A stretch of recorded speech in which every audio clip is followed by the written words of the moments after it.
Bonjour à tous.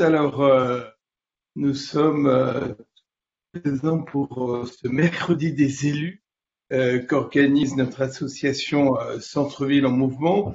C'est bien, Véronique Discours est présente. On devait organiser un village de collectivités énorme au salon de la franchise. Le salon finalement a été annulé avec le mercredi des élus où vous nous faisiez la gentillesse de nous inviter le midi. Euh, Peut-être en quelques mots d'abord sur sur le report de Franchise Expo et puis un peu qu'est la franchise aujourd'hui. On en parle beaucoup, on confond souvent entre succursalistes, franchisés. Qu'est-ce que c'est exactement? Oui, merci de me permettre de m'exprimer en l'absence de ce salon qui nous pèse beaucoup, puisqu'en fait, on se faisait tous une joie, et moi particulièrement, puisque c'était mon premier salon en tant que délégué général de la fédération, et malheureusement, il sera remis pour 2021. La franchise, c'est vraiment un mode d'entrepreneuriat très actuel. Et j'ai plaisir à dire que je le trouve très moderne, très dans l'air du temps et un outil extrêmement précieux pour la relance parce que c'est un mode d'entrepreneuriat indépendant que les gens oublient souvent ou parce qu'ils confondent le fait de voir souvent une grande enseigne au-dessus d'un magasin leur fait penser que le patron de ce magasin fait partie du groupe. En fait, il en est le franchisé et c'est bien un indépendant, un entrepreneur indépendant qui est à la tête de cette entité. Donc la franchise, c'est un modèle intéressant puisqu'en fait, ça s'appuie sur le transfert de savoir-faire d'un franchiseur qui a conçu un concept, qui l'a testé, dont on sait qu'il fonctionne économiquement. Donc ce transfert de savoir-faire, il est très important puisqu'il y a de la formation initiale et de la formation continue dans la franchise, qui permet d'ailleurs à certains entrepreneurs d'arriver dans un secteur d'activité qu'ils ne connaissent que très peu, voire pas, puisqu'il va pouvoir s'appuyer en fait sur ces connaissances transmises. Et puis c'est aussi un concept qui est installé sur le partage de la valeur, puisque si vous regardez bien, c'est quand même un concept qui, au lieu de concentrer le capital comme la majorité des concepts économiques, est basé sur cette distribution et cette répartition de la valeur. Un franchiseur ne fonctionnera bien et ne fera fonctionner son réseau correctement que si ses franchisés gagnent de l'argent et sont pérennes. Et un franchisé a tout intérêt à ce que son franchiseur se porte bien pour lui assurer, que j'évoquais tout à l'heure, la mise à jour du concept, la communication nationale, la formation régulière, etc., etc. Donc voilà pourquoi c'est un concept d'entrepreneuriat indépendant extrêmement vertueux et extrêmement précieux, surtout aujourd'hui, quand on voit ce qui s'est passé au moment de la crise, ça lui amène une vraie résilience.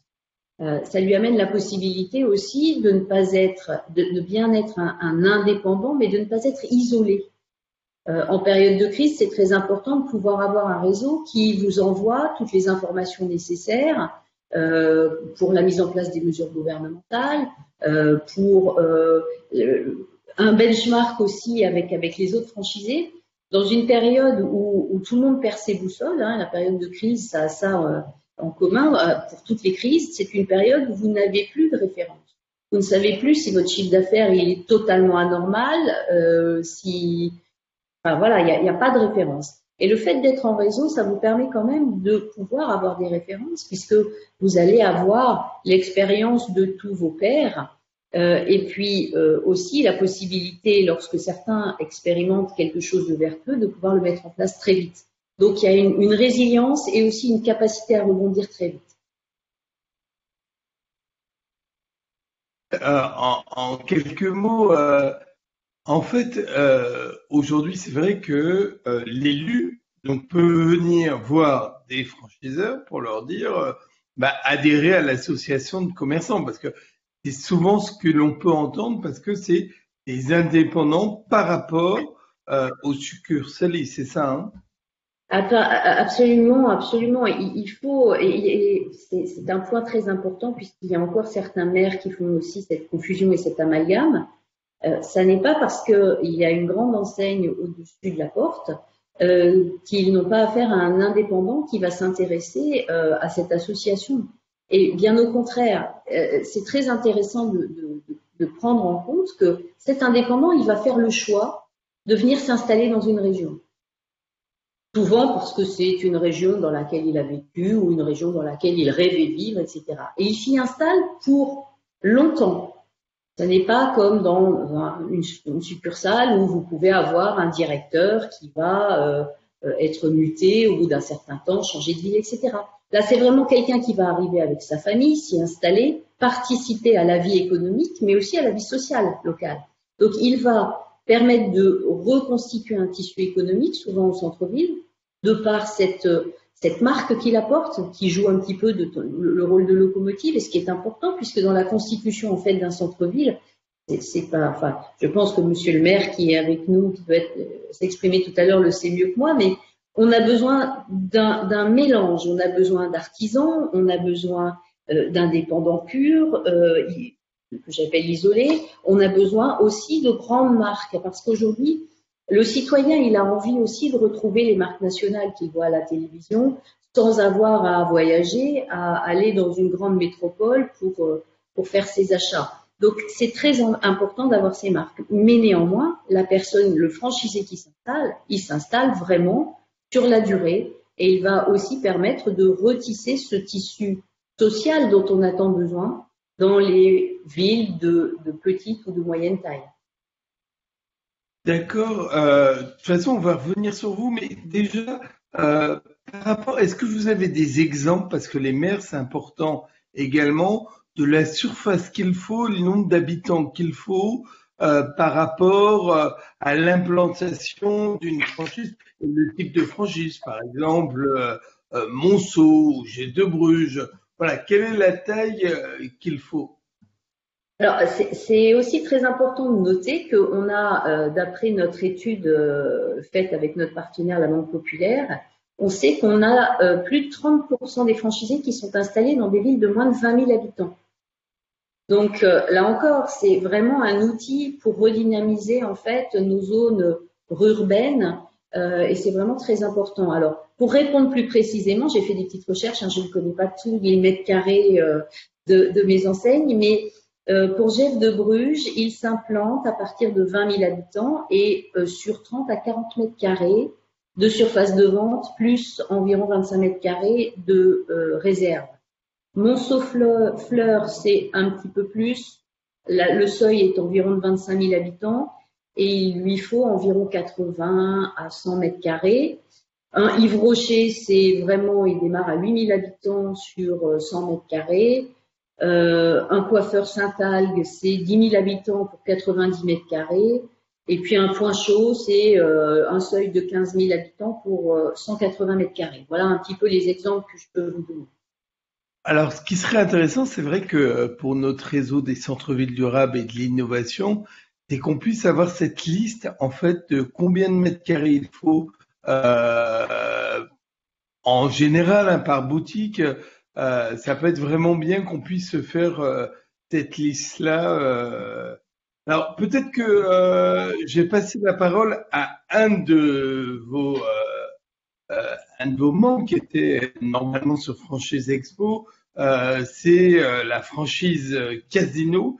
Casino qui nous suit. Alors, c'est Philippe Gallet, bonjour, qui est le directeur de la franchise de Casino.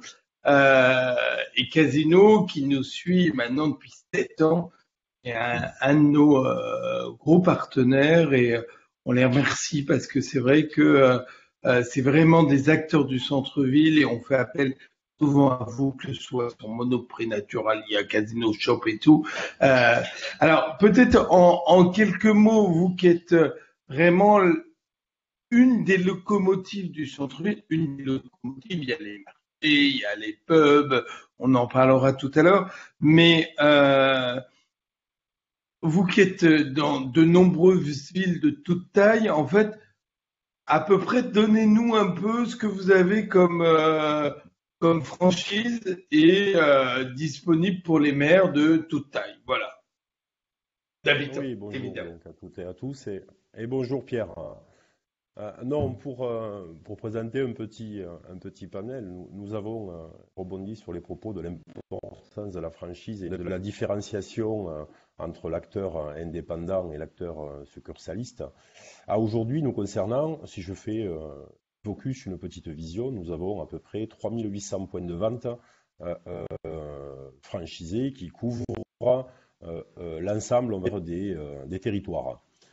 Alors, plusieurs enseignes vont se décliner. Alors, suivant les typologies, hein, on peut partir sur de l'urbain, du périurbain ou du rural. Nous proposons comme enseigne de franchise l'enseigne Vival, qui est plutôt typée certains magasins urbains, mais quand même à prédominance rurale.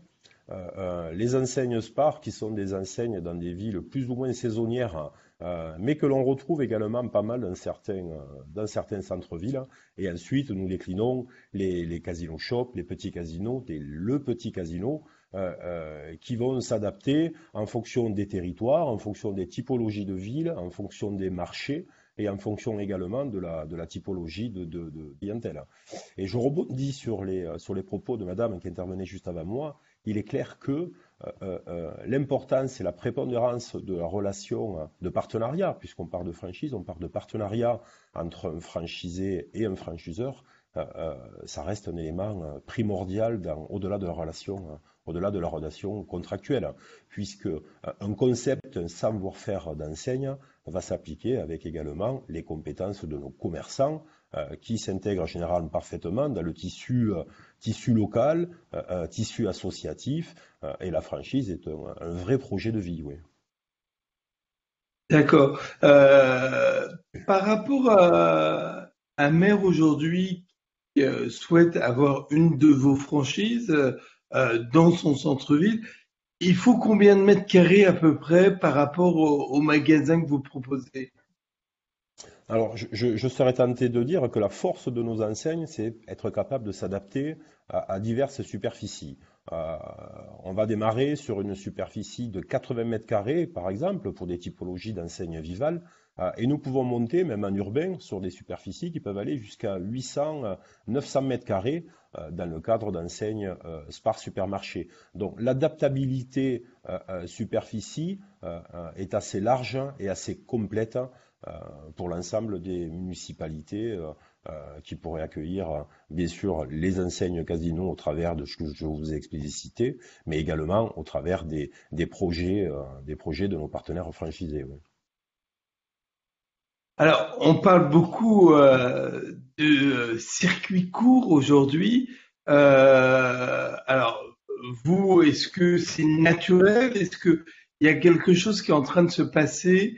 On parlera tout à l'heure de Covid, mais vraiment, on voit quand même qu'il y a un retour de la part de nos consommateurs à ces circuits courts. Alors, les circuits courts, c'est un point tout à fait important en termes d'offres et en termes de couverture de besoins. Il est clair qu'un magasin dispose d'un noyau, d'une référence article nationale, ce qu'on va appeler communément les 20-80, mais le circuit court est très important par rapport aux spécificités locales et régionales. C'est un point que nous développons beaucoup au travers ce que nous appelons le meilleur d'ici, c'est-à-dire avec des producteurs ou avec des producteurs locaux ou avec des acteurs locaux qui se situent dans un rayon de kilomètres très très proche du point de vente. Donc oui, le circuit court est un point essentiel au-delà des différentes offres nationales, telles que la marque nationale, la marque de distributeur ou les premiers prix, oui. Il y a vraiment une appétence pour ce sujet. Juste sur par rapport au Covid, tout le monde en parle. Voilà, masqué. Et je voulais savoir si vous vous qui êtes au quotidien dans la vie urbaine, est-ce que vous avez vu un changement de comportement des consommateurs?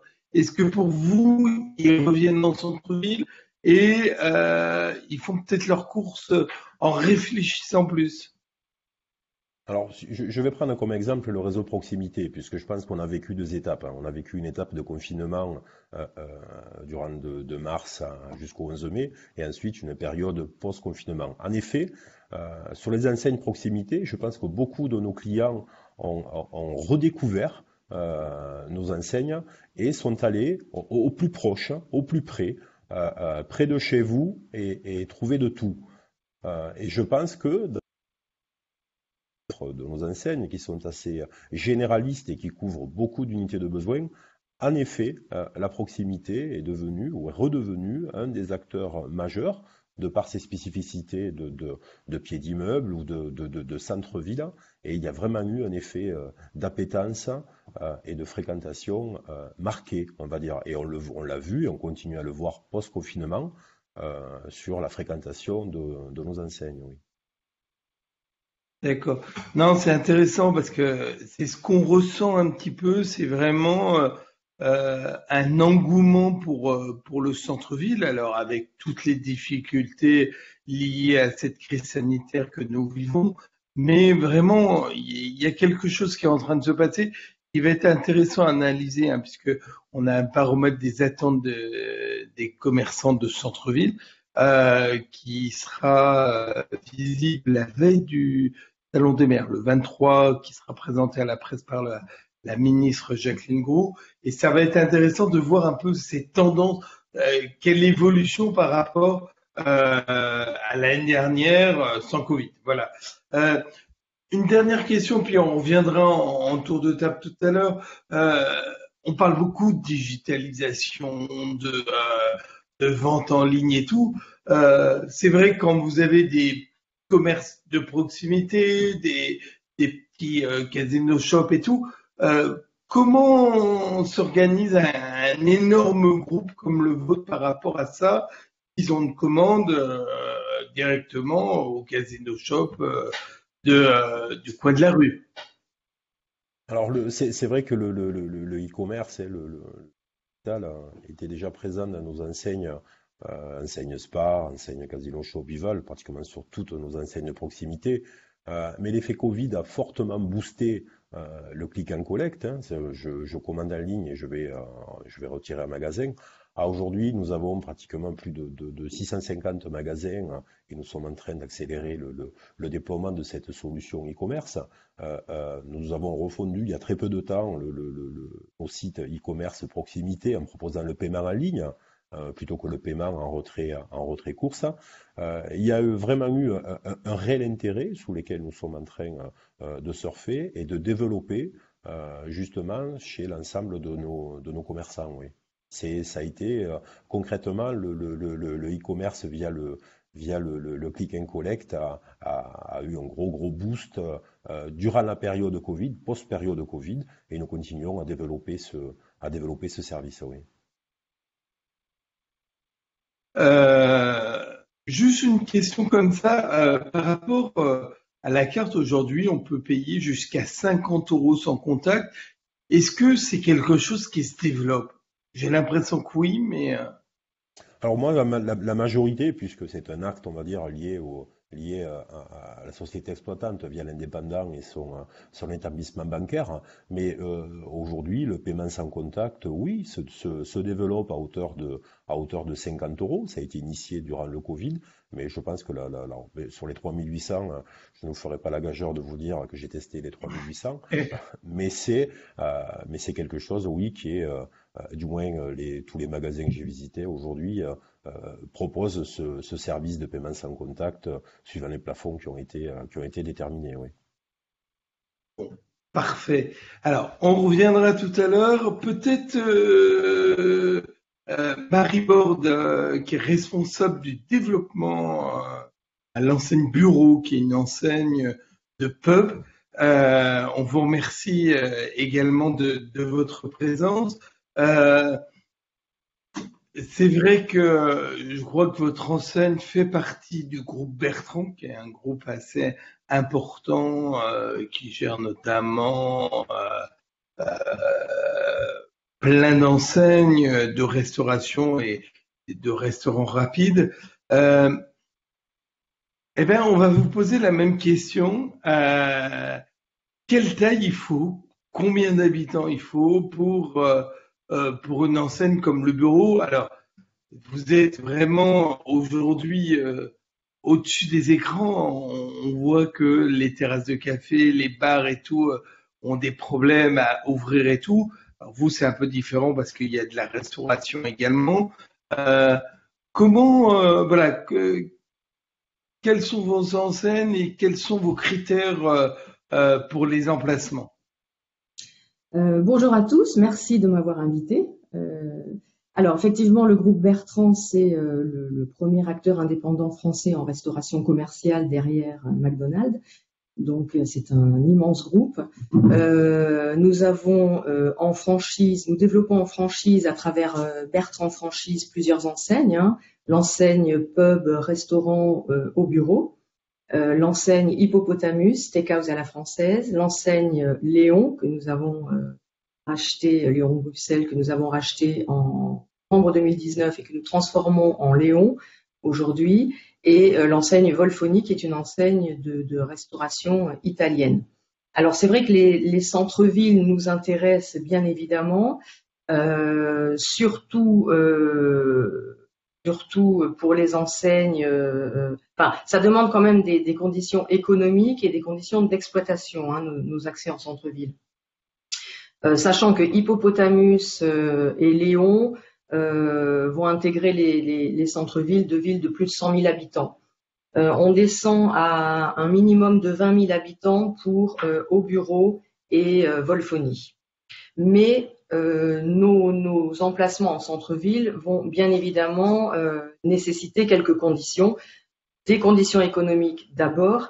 Il faut que nous retrouvions une clientèle qui va venir manger, qui va venir consommer le midi, mais tout au long de la journée, puisque nos restaurants pubs au bureau sont animés toute la journée et également le soir. Donc il faut un certain nombre d'emplois dans le centre-ville, il faut qu'il y ait des entreprises, il faut que les gens sortent déjeuner à midi et ne rentrent pas forcément chez eux, c'est souvent le cas dans les petits centres-villes. Il faut qu'il y ait des conditions économiques également intéressantes parce que nos investissements sont de l'ordre de 1 million, voire plus d'1 million d'euros. Donc il faut qu'on retrouve une certaine rentabilité. Donc nos tickets moyens sont à 25 euros. Donc il faut qu'il y ait quand même une clientèle qui puisse se permettre de déjeuner avec un ticket moyen à 25 euros. Sachant que le chiffre d'affaires moyen au bureau est de 1,8 million. Donc du coup, on n'ira pas, si vous voulez, s'implanter dans une ville dans laquelle la plus grosse brasserie de la ville, du centre, ne réalise que 700 ou 800 000 euros. Il faut vraiment que l'on retrouve ces conditions économiques qui vont viser la rentabilité de nos activités. Et outre les conditions économiques, il faut des conditions d'exploitation également. Hein. Il faut qu'on puisse être accueilli dans des centres-villes qui vont accepter, par exemple, parce que lorsque l'on fait une animation le soir, c'est un concert de rock, c'est un concert de jazz. Bon, c'est pas toujours du bruit parce qu'on peut aussi accueillir des mentalistes, des magiciens, on fait des karaokés, voilà. Mais il faut quand même que la communauté puisse accepter les nuisances sonores. On a toujours des terrasses en centre-ville. Alors, au bureau, la surface moyenne au bureau, ça va être 300 mètres carrés. La surface minimum, pardon, c'est 300 mètres carrés. Et on a toujours une terrasse de 50 mètres carrés. Donc, les nuisances sonores sont également présentes sur la terrasse, bien évidemment. Il faut que l'on ait suffisamment de mètres carrés pour intégrer le local poubelle, qui fait 15 mètres carrés. Il faut que le centre-ville accepte les nuisances sonores du traitement des déchets, mais également des livraisons le matin, très tôt, les camions de livraison qui viennent livrer le restaurant. Les accès PMR, voilà. Donc c'est vrai qu'on va plutôt s'adapter aux bâtiments qui sont présents dans les centres-villes, par exemple sur Laval, là, ce que l'on voit à l'écran, c'est l'ancienne poste. Donc là, on va vraiment adapter notre concept au. J'ai l'impression que c'est des bâtiments historiques aussi. Vous êtes présents parfois. Exactement. Donc on a affaire aux bâtiments de France. On fait pas ce que l'on veut. On ne décline pas le concept au bureau tel qu'on le décline en périphérie ou en grande ville. Donc on s'adapte. Alors il nous faut des codes, évidemment, identitaires. Par exemple, les logos sur les parasols, les logos sur les palissades qui vont entourer la terrasse. Et ça, c'est pas toujours accepté par les bâtiments de France qui sont présents dans les centres-villes. Par exemple, sur celui de Laval, celui que l'on vient de voir précédemment, on n'a pas eu le droit de mettre notre logo au bureau sur les parasols, vous voyez, par exemple. Là, ce que l'on voit à l'écran, c'est le projet au bureau de Verdun. Donc, vous voyez, 17 000 habitants. Là, on va transformer ce beau bâtiment qui est un hôtel-restaurant. On va complètement le transformer, mais de manière à respecter toujours les volontés des bâtiments de France. Voilà pour les implantations en centre-ville. Donc, je vous dis minimum 20 000 habitants. Surface minimum souhaitée pour un haut bureau 300 mètres carrés avec une terrasse de 50 mètres carrés minimum. Voilà, ce soit et puis des codes identitaires de l'enseigne que l'on puisse développer sur les parasols, sur les palissades qui entourent la terrasse, sur l'enseigne évidemment, il faut qu'on la voie. Voilà. Que l'on vient de voir précédemment, le visuel que l'on a vu précédemment à Audincourt, c'est l'ancienne gare, petite gare d'Audincourt qui a été transformée en haut bureau. Vous voyez, on est vraiment capable de s'adapter. Voilà, ce que l'on voit à l'écran ici, c'est l'ancienne gare d'Audincourt qui a été complètement transformée en bureau. Le bâtiment Mango que l'on a vu également précédemment, il est au cœur vraiment dans le cœur de ville de Cholet et il va être transformé en haut bureau également. Donc la force de nos équipes, c'est de pouvoir vraiment s'adapter. Voilà, le Mango, là, on est en plein cœur de ville de Cholet, dans les rues piétonnes. Donc là aussi, on va s'adapter. Très bien. C'est très intéressant. Alors, la question, c'est est-ce qu'il faut une terrasse ou pas? Du moins, je pense que oui, mais le nombre de mètres carrés sur la terrasse, parce que c'est de l'animation également de la ville.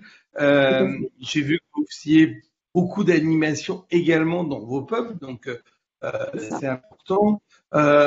Et la dernière question, parce que qu'on ne prenne pas de retard, juste par rapport à la jeunesse, par rapport, on est sur des villes comme Verdun, 17 000 habitants, donc voilà, ça veut dire que ça donne beaucoup aussi d'espoir pour des maires pour implanter ça dans un lieu, parce qu'un pub, ça révolutionne quand même le centre-ville. Oui, tout à fait. On apporte de la vie, on apporte de l'animation. On va drainer de la clientèle également pour les autres restaurants, hein, pour les restaurants qui sont déjà sur place. Alors, le cas de Verdun est un petit peu spécial. C'est une ville très touristique, Verdun. Hein. L'été, c'est extrêmement touristique. On est présent sur les quais, donc c'est vraiment la place où il faut être dans Verdun. Oui, effectivement, il y a de la jeunesse, mais il y a également beaucoup de touristes étrangers qui viennent, des Américains qui viennent se recueillir sur les tombes. On a là une belle implantation à faire et un très beau bâtiment à faire. Mais c'est vrai que la jeunesse, les familles. Alors, on n'accueille pas seulement la jeunesse, on accueille aussi les familles, les retraités, parce que dans nos ambiances intérieures, on a plusieurs niveaux, si vous voulez, d'ambiance. Effectivement, on a des accès un petit peu plus cosy, des grandes tables où on peut accueillir des groupes. On a plusieurs ambiances au sein d'un restaurant au bureau. Mais c'est vrai que le restaurant est animé du matin jusqu'au soir, toute la journée et tard le soir. Donc, il faut vraiment que les villes soient capables de nous accueillir et d'accepter ces nuisances. Même si avec un moyen à 25 €, on limite quand même les accès à certaines jeunesse, malheureusement. D'accord, merci beaucoup. On va revenir tout à l'heure. Il y a plein de questions sur le chat. Constant Amblard-Papillon les posera les questions tout à l'heure. Alors, juste Francis Sarlin, qui est le directeur de l'Office du commerce et de l'artisanat du Grand Sénat, c'est un grand manager de centre-ville, si on va aller par là. Merci Pierre. Juste pour le centre-ville de Sens, c'est vrai que vous avez beaucoup travaillé. Et qu'est-ce qu'apportent pour vous ces enseignes nationales? Peut-être redonne-nous la taille de la ville de Sens et puis un peu ce que peut apporter une enseigne nationale. Parce que autant les grosses villes ont parfois beaucoup d'enseignes nationales, autant les villes moyennes et les petites villes souffrent un peu de ne pas avoir assez d'enseignes nationales, notamment pour la jeunesse. Oui, merci. Nous, la ville de Sens, c'est 25 000 habitants intramuros, c'est 60 000 habitants en zone de chalandise. Effectivement, on a des enseignes nationales à l'intérieur de notre cœur de ville, environ 15%, des franchisés, des succursales. C'est important pour nous parce que dans des villes de notre taille, ça amène de la communication, ça amène des animations commerciales que souvent peu de commerçants indépendants mettent en place. Donc, on va dire quelque part, ça crée une dynamique. Et puis surtout, les publicités nationales nous aident bien pour drainer du flux dans nos cœurs de ville. Pour la ville de Sens, on a un petit peu, on avait un taux de vacances qui était très très très important quelques années. Donc il y a 6 ans, on était à un taux de vacances qui avoisinait les 30%.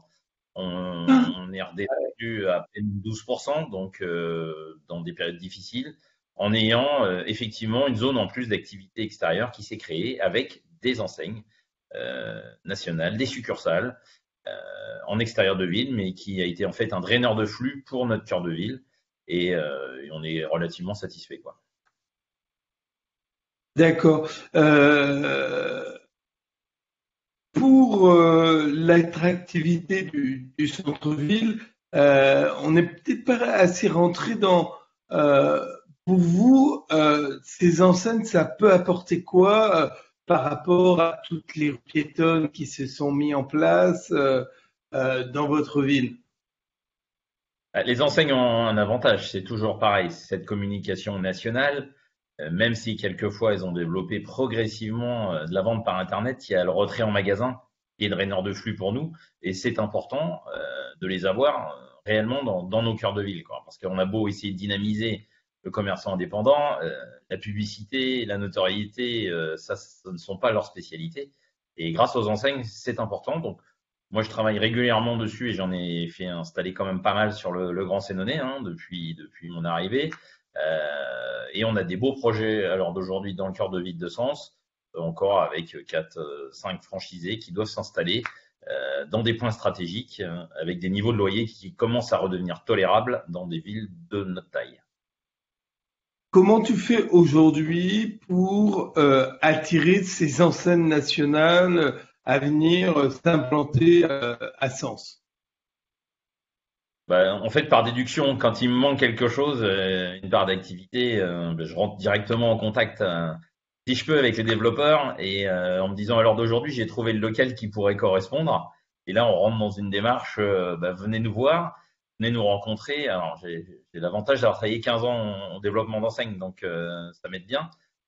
Et puis de pouvoir dire, là, on a un emplacement qui pourrait peut-être correspondre dans votre secteur et on a réellement besoin de vous.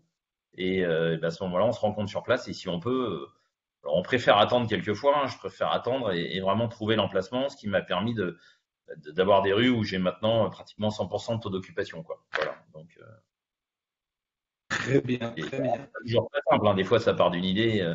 Je vois des fois des élus qui ont une petite idée en nous disant, mais telle enseigne, il me la faut absolument. Si on n'a pas la part de marché et si on n'a pas la taille de la boutique ni le linéaire qui correspond, on est obligé d'oublier et puis de le mettre un petit peu en attente. Et quelquefois, quelques mois plus tard, la cellule idéale s'est trouvée disponible et à ce moment-là, on rentre en contact. Voilà. Alors, on a vu la fédération de la franchise, 2 franchiseurs, un manager de centre-ville.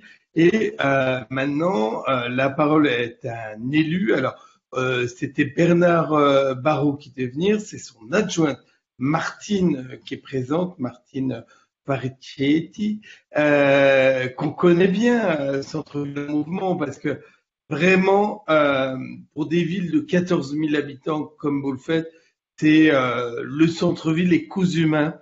Et je sais que vous y êtes pour beaucoup euh, sur votre centre-ville, parce que c'est vrai que vous avez Clermont-Ferrand d'un côté, vous êtes une petite ville et une petite ville très dynamique et c'est hyper intéressant que des enseignes puissent venir voir juste ce que vous mettez en place, c'est extraordinaire et le nombre de personnes que vous avez, c'est extraordinaire. Alors peut-être Martine, en deux mots, dis-nous pour l'histoire et puis ce que vous avez fait par rapport au centre-ville et puis aujourd'hui, voilà, qu'est-ce que des enseignes nationales peuvent apporter à une ville comme la vôtre? Bonjour à tous. Merci de nous avoir invités. Alors, Issoire est une ville de 14 000 habitants. Nous avons fait baisser la vacance de 50%, puisque de 14% en 2004. En 2014, elle est passée à 7%.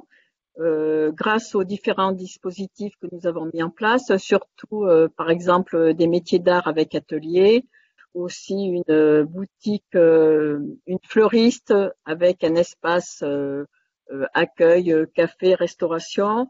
Et nous, la mairie, nous avons acquis des fonds de commerce qui étaient totalement abandonnés par les propriétaires pour les remettre, les réhabiliter et les remettre en location à des tarifs, à des loyers raisonnables.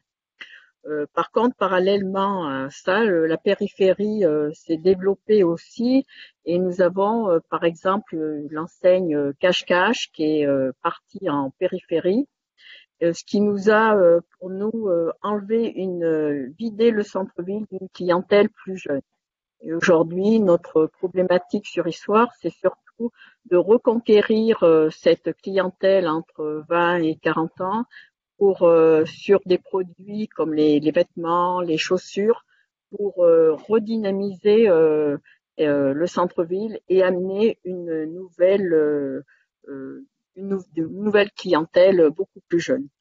La ville, par contre, a des locaux de à peu près entre 50 et 150 mètres carrés à disposition pour recevoir une franchise. On avait essayé avec Esprit, mais Esprit n'avait pas voulu venir justement parce que le cœur de ville est par rapport au cœur de ville et au nombre d'habitants, et préférait aussi aller sur les extérieurs. Et notre problème, c'est bien cette problématique de mettre une franchise pour nous amener des consommateurs plus jeunes et et les fidéliser. D'accord. Alors, on regardera tout à l'heure le book, mais c'est important. Ça veut dire que vraiment, c'est une chaîne, c'est un maillon d'avoir ce style d'enseigne. On s'aperçoit que c'est hyper important pour vous, les élus locaux. Alors, peut-être qu'on peut passer. Alors, j'avais une autre question à vous poser, mais on est court peut-être par rapport aux questions, Constant. Qu'est-ce qu'il y a comme question? Parce qu'il y a de nombreuses questions. Allons vite. Tout d'abord, bonjour à tous. Alors, nous avons une question de Sébastien Palmiotti, donc manager de Centre-Ville, qui nous demande quelle est la stratégie de développement pour l'enseigne Volfoni. Alors, je ne sais pas si quelqu'un... Alors, et vous pouvez poser toutes les questions, puis voilà. On verra tout à l'heure. Qu'est-ce que nous avons d'autre comme... Allez-y, Madame Borde. Est-ce que je vous réponds en direct? Oui. Alors, Volfoni est une enseigne qui se développe très, très doucement pour le moment. Nous n'avons que 5 restaurants aujourd'hui. Elle va se développer dans le cadre d'un développement multi-enseigne. avec des franchisés qui sont déjà partenaires de notre réseau de franchises et qui veulent rayonner sur la ville avec plusieurs enseignes. C'est notamment le cas de Arras. On a un projet sur Arras d'ouvrir en plein cœur de ville un Volphonie. On est en train de transformer un restaurant en Volphonie et c'est le franchisé au bureau de Arras qui développe cette enseigne. Alors pour le moment, c'est une enseigne qui se développe avec des franchisés déjà en place dans le cadre du développement multi-enseigne de Bertrand Franchise. Bertrand Franchise donne l'opportunité à ses partenaires de se développer sur plusieurs enseignes du groupe au sein d'une même ville, en restant sur une même localité, donc sur un cluster très court. Et ça leur permet bien évidemment de gérer leurs affaires parce qu'elles sont très proches les unes des autres. Très bien, merci beaucoup, Madame Borde. Nous avons une autre question qui est un peu plus peut-être spécifique, qui est spécifique à toutes les enseignes qui souhaiteraient s'implanter. C'est quels sont les critères de locaux adaptés justement pour que toutes les enseignes s'implantent dans un centre-ville. Alors, peut-être répondre rapidement. On a parlé avec Véronique Discours de peut-être avoir un petit catalogue du nombre de mètres carrés qu'il faut par rapport aux enseignes que l'on peut avoir. Si je peux juste prendre la parole, il existe ce catalogue, du moins pour les membres de la Fédération française de la franchise. Nous avons l'annuaire de la franchise qui répertorie toutes les enseignes avec ses critères de mètres carrés, d'exigence d'implantation, etc. Donc c'est un document déjà disponible.